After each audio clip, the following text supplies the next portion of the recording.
My name is Maren Kowalski. I was 6,000 miles away, standing in a construction trailer in the middle of a job site, when I opened an email with the subject line, "Closing confirmed, 214 Birchwood Lane." I hadn't listed my childhood home for sale. I hadn't signed anything. I hadn't even known it was for sale at all. "She'll never even notice until it's already done," my brother Derek had apparently told our mother, according to a text message I would find weeks later. Still sitting untouched in a family group chat none of them thought I'd ever see the full history of. I closed my laptop, walked outside into the heat, and made exactly one phone call. Not to Derek, not to my mother. To an attorney who, it turned out, already knew considerably more about that house than any of us did. But to understand how a house I'd grown up in could be sold out from under me by my own family while I was overseas, and how a single phone call could stop a closing that was supposedly already confirmed, you need to know what my father actually did with that property 9 years before he died. I'm 33 years old, and I work as a structural engineer for an international infrastructure firm, the kind of job that had me stationed in Southeast Asia for a 14-month bridge reconstruction contract when all of this happened. I want to be honest about my family before I explain the house itself, because the dynamics matter considerably for understanding what my brother and mother believed they could get away with. My father, Edward Kowalski, was a quiet, meticulous civil engineer himself, the person who first got me interested in the field growing up. My mother, Carol, worked as a school administrator for most of my childhood. My brother Derek, 4 years older than me, has spent most of his adult life moving between jobs and financial difficulties that our family, historically, has treated as temporary setbacks rather than a genuine pattern. That's not bitterness. That's just the arithmetic of my childhood. The house itself. 214 Birchwood Lane was where I actually grew up. A modest 3-bedroom my parents bought the year I was born, in a quiet neighborhood outside the city. My father was the one who taught me in that house most of what eventually became my career. Saturday mornings from around age 9, he'd have me help him with small repairs around the property, explaining load-bearing walls and foundation settling in language a child could actually follow, treating me, even then, like someone whose questions deserved real answers rather than simplified ones. He died when I was 24, a sudden cardiac event, considerably before either of us was ready for it. I inherited at the time what I understood to be a modest amount from his estate. Alongside my mother and Derek, the house itself passing, according to what I was told at the time, jointly to my mother as surviving spouse. I did not know, until 14 months ago standing in that construction trailer, that this understanding of the house's ownership had never actually been accurate. I want to walk through what actually happened in my absence, pieced together afterward from documents, messages, and a conversation with my mother I'll describe in full later. Roughly 8 months into my overseas contract, Derek, according to what I later confirmed through his own admissions, approached our mother about selling the Birchwood Lane house, citing his own mounting debt, later revealed to include just over $31,000 owed from a series of failed investment schemes and, more specifically, a gambling debt he had until that point, kept almost entirely hidden from the rest of the family. My mother, I want to be fair in saying, did not initiate this plan. What I've since pieced together through a long, difficult conversation with her suggests she was worn down over several months by Derek's escalating financial panic, framed to her not as reckless request but as genuine crisis, one that, according to what Derek told her, threatened consequences she believed wrongly but genuinely could involve real physical danger to him if the debt went unresolved. 14 months earlier, before leaving for my overseas assignment, I had given my mother a limited power of attorney, a standard, narrow document intended solely to let her handle routine bill payments and minor administrative matters on accounts still technically in my name from years earlier, back when I'd briefly helped manage some of my father's estate paperwork on her behalf. That document explicitly excluded any authority over real property transactions. Derek, according to messages I later obtained, was the one who suggested to my mother that this existing power of attorney could be presented to a real estate agent as sufficient authorization to list and sell the Birchwood Lane property, framing it, apparently, as a technicality rather than the significant legal overreach it actually was. I want to describe the specific message that first made clear how deliberately my absence had been factored into their planning. In the family group chat, one I'd been quietly removed from roughly 2 months into my overseas assignment. Ostensibly because Derek said the notifications were clogging everyone's phones, Derek had written, in a message dated 4 months before that closing confirmation email reached me. She'll never even notice until it's already done. By the time she's back from wherever she is, it'll just be a deposit in her account and a done deal. I found that message only after everything had already unfolded, shared with me later by my cousin Priya, who had remained in the group chat and had grown increasingly uncomfortable with what she was reading, without initially understanding the full scope of what was actually being planned. I want to be honest about the moment I actually understood what was happening. Standing in that construction trailer reading a closing confirmation email for a house I'd never listed. My first instinct, professionally trained into me after years of reviewing contracts and permits for a living, wasn't panic. It was a very specific, immediate question. Whose name was actually on the deed? And what documentation had the title company relied on to clear this sale for closing at all? I called Marcus Webb, an estate and property attorney my father had used decades earlier, someone I remembered vaguely from childhood, more out of instinct than any specific plan, simply because I couldn't think of anyone else with a longer institutional memory of my father's affairs. What Marcus told me on that first call reframed everything I thought I understood about my own inheritance.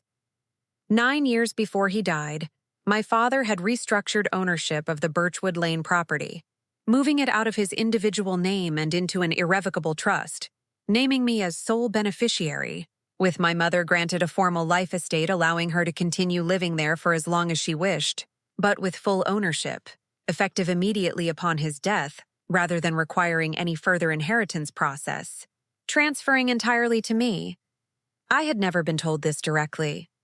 Marcus explained carefully that my father had specifically instructed that I not be told the details until I turned 30, old enough, according to a note my father had apparently left with the original trust paperwork, to understand why, without it changing how you see your mother and brother before you need to.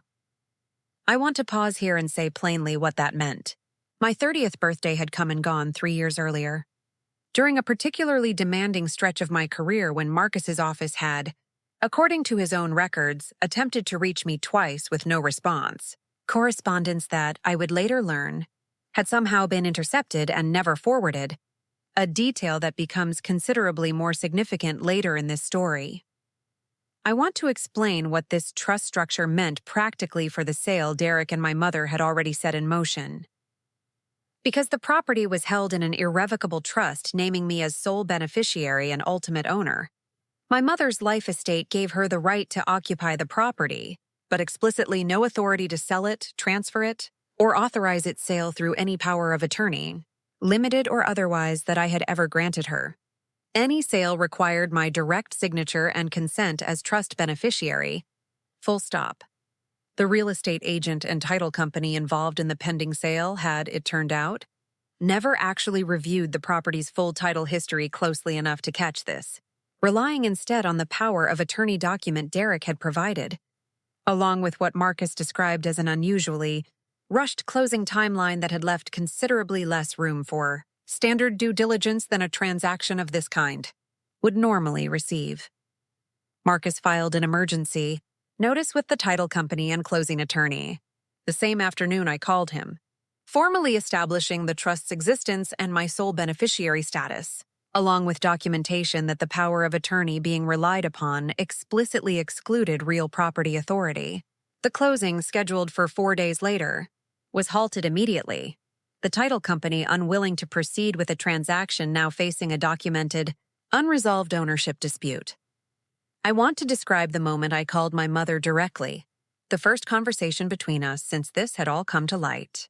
She was, understandably, frightened, initially defensive before the conversation shifted, gradually into something closer to the difficult, honest accounting I mentioned earlier.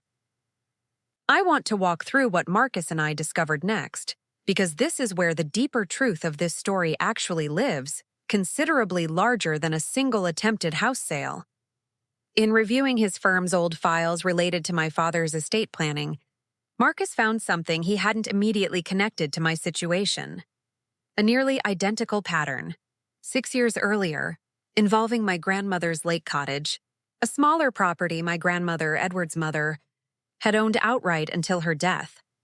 According to Marcus's archived records, Derek had approached our grandmother, then in declining health following a stroke that had left her with significant cognitive impairment, with paperwork to add himself as a co-owner of that lake cottage, paperwork our grandmother, in her diminished state, had signed without. According to a contemporaneous note in Marcus's file, full capacity to understand what she was authorizing.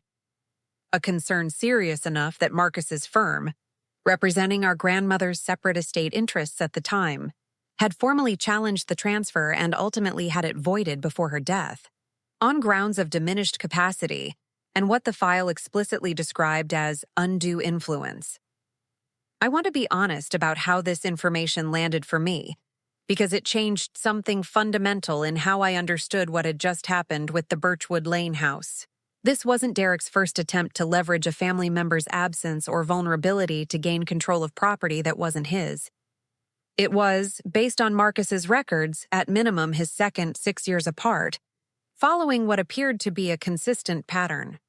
Identify a family member unable to actively monitor or defend a property's ownership status, and move quickly before anyone could intervene. I confronted Derek directly, over the phone, 4 days after the halted closing, once Marcus and I had fully documented both situations. I want to describe his response honestly, because it wasn't the outright denial I expected. He was instead defensive in a specific way, insisting that the lake cottage situation had been completely different, a misunderstanding about our grandmother's wishes rather than anything deliberate, while offering considerably less explanation for how he'd characterized my own likely reaction to the Birchwood Lane sale in that group chat message. When I read him his own words back, "She'll never even notice until it's already done." The line went quiet for a long moment before he simply said, "I was going to pay you back once things stabilized." An explanation that conspicuously failed to address why paying me back would have ever been necessary for a house that was never his to sell in the first place. I want to describe what happened next, because it involved a piece of my father's own foresight I hadn't yet fully understood. In going through the original trust paperwork more carefully with Marcus, we found, tucked into the file alongside the formal legal documents, a handwritten letter my father had left specifically for me, dated the same day he'd established the trust, 9 years before he died. I want to quote it as close to fully as I'm comfortable sharing publicly, because I think it matters for understanding what he actually anticipated. He wrote, "I love your brother and I believe he can find his own way eventually, but I've watched him treat other people's patience as a resource to be spent rather than respected. And I won't leave the house you grew up in vulnerable to that pattern after I'm gone. This isn't about choosing you over him. It's about making sure the one thing that's always been steady for you stays steady, no matter what storms come through it. I'm sorry I won't be there to explain this myself. I trust that by the time you read this, you'll understand why I couldn't wait to find out if I was wrong about him. I want to be honest that reading this letter, sitting in Marcus's office 9 years after my father wrote it, was harder than almost anything else in this entire situation. Understanding that he had seen something in Derek's pattern early enough to act on it, quietly. Years before either of us had any concrete proof he'd been right to worry. I want to explain what happened to the intercepted correspondence Marcus mentioned earlier, because it turned out to matter considerably. Marcus's office had, as required, attempted to formally notify me of the trust details on my 30th birthday, mailing documentation to what should have been my current address. That correspondence, it turned out, had been sent to my mother's address, still listed as my legal mailing address from years earlier, and had been received, opened, and never forwarded to me, a detail my mother eventually confirmed with visible shame, admitting that Derek had specifically asked her not to mention it to me at the time, framing it, falsely, as boring paperwork about Dad's old accounts, not worth bothering me with while I was busy building my career. I want to walk through the resolution, because I think the specific outcome matters more than simply stating that things worked out. The attempted sale was formally voided, with the title company and buyer's agent both confirming in writing that the transaction would not proceed given the documented ownership dispute. My mother, working with Marcus and myself directly, formally relinquished any ambiguity about her role, confirming in writing her understanding that her life estate carries no authority over sale or transfer decisions going forward. Derek faced separate consequences beyond the family relationship itself. Given the documented pattern across both the Lake Cottage incident and the Birchwood Lane attempt, and given that he had knowingly presented a power of attorney document for a purpose it explicitly did not authorize, Marcus advised that I had a viable claim for both the intercepted correspondence and what amounted to attempted fraudulent conveyance. Rather than pursuing full criminal referral, a decision I made carefully rather than automatically, I did require, through a formal legal agreement, that Derek repay the $31,000 in debt that had originally motivated all of this, not to me directly, but into a formal restitution and credit counseling arrangement Marcus's firm helped structure, along with a legally binding acknowledgement restricting any future financial authority over shared family property. I want to be honest about where things stand with my family now, because I don't think this story is served by pretending everything simply resolved cleanly. My relationship with my mother is genuinely rebuilding. Slower than either of us would like, but real. Grounded in a harder, more honest accounting of the pressure Derek had put her under for years. Pressure she's now, for the first time, actively working to stop absorbing quietly on his behalf. My relationship with Derek remains, as of this recording, largely unresolved. We've spoken twice since the confrontation, both conversations brief and strained. I don't know yet whether real repair is possible there, and I've made a conscious decision not to force an artificial resolution simply for the sake of a tidier ending to this story. I still own 214 Birchwood Lane outright, exactly as my father intended 9 years before he died. My mother continues living there under her life estate, an arrangement that, now that its actual legal boundaries are clearly understood by everyone involved, has become considerably more stable than the confusion that nearly cost us the house entirely. I think about my father's letter often. The specific line about not wanting to find out too late whether he was wrong about Derek. I understand now that he wasn't simply protecting a piece of property. He was protecting the one part of our family's history that had never asked anything complicated of me. A childhood home built on Saturday mornings and patient explanations, from becoming just another thing I had to fight to keep. Sometimes protection doesn't arrive as a warning you can act on immediately. Sometimes it arrives 9 years early, filed quietly away, waiting patiently for exactly the moment someone tries to take advantage of your absence, and holding the line until you're finally standing there to see it for yourself if you've made it this far with me. Do you think your mother should have told you about the Lake Cottage situation the moment it happened 6 years earlier? Or do you understand why she stayed quiet about Derek's pattern for so long? Let me know in the comments where you're watching from tonight. And if stories like this one matter to you, make sure you're subscribed to Justice Unfolds, because every story here has a reckoning.